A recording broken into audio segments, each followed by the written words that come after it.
So last week, I was looking up jobs, trying to find something to make some extra money for the summer. And I found something that seemed perfect for me. It paid $16 an hour, which was awesome, and I met all the requirements except for you needed a bachelor's degree. And I remember my first job, I think I was like 10 years old, and I was babysitting, and it paid me $8 an hour, which was perfect for a 10-year-old. But now, 12 years later, and so much money and so much education later for only an $8 pay increase, that's not too inspiring. Well, I'm Abby, and like a lot of people in their early 20s, I've worked a lot of random part-time jobs trying to make ends meet and trying to figure out who I am. And through that process, I've tried on a few personalities and lifestyles in the process, hoping to find one that was perfect for me, maybe trying to figure out who I am. But of course, I usually came out the other end more confused than before. And now, nothing much has changed except for now, instead of jumping into a job and jumping into a personality and lifestyle and saying, yeah, this is who I am, I'm taking each experience as a puzzle piece, trying to match them together and maybe use all of that to figure out who I am. So one of my first jobs was at a farmer's market in Leucadia. Pretty hippy-dippy. I sold olive oil, which was awesome as a 16-year-old. I thought I was so cool. I remember that I would run to the other vendors, and I was trying to make friends with all of them, and they were all super hippy-dippy, I guess, as well. And I remember telling the girl who sold soap next to me, oh yeah, we could totally do yoga afterwards. That's so me. Yeah, maybe I'll get a tattoo kind of like yours that also represents me. But maybe it was too easy to mold my personality with the personality of other people who I was surrounding myself with. Maybe that wasn't exactly who I was.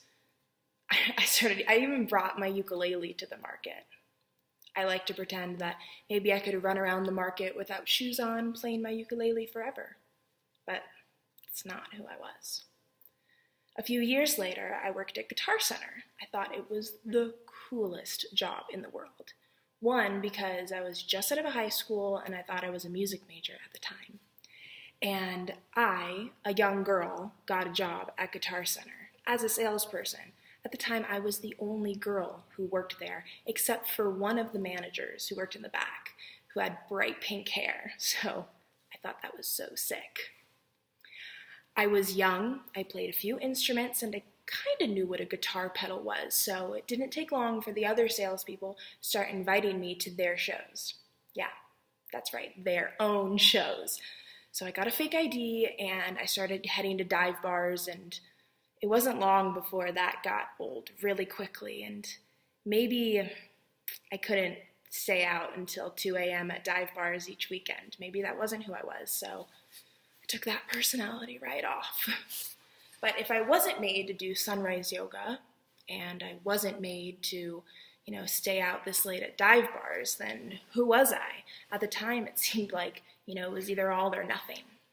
So my dramatic ass signed up for a nannying service to pay my bills. Sorry. It was like my first job, which was babysitting, so that was good, and I could pick my own hours.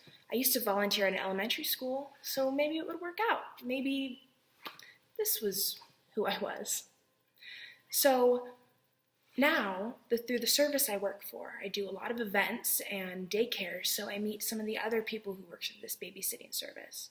Some are grandmas who wish they got to see their grandchildren more.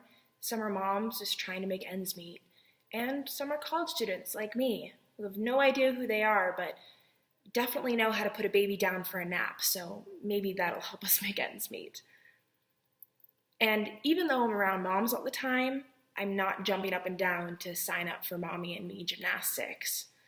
And maybe that's good. Maybe I'm still figuring out, I guess. But if I ever wanted to do sunrise yoga again, I could always go with my best friend Allie, who's actually working at getting her yoga instructing certification here at Miracosta. And when I go out with my boyfriend and all of his surf friends, I don't pretend like the beach is my whole life, because it's not. It's a part of me, but it's not everything I am. just like all the other jobs I've had. And I don't pretend that I'm someone I'm not, because I'm still collecting puzzle pieces. And maybe one day I'll have enough to say, yeah, that's me.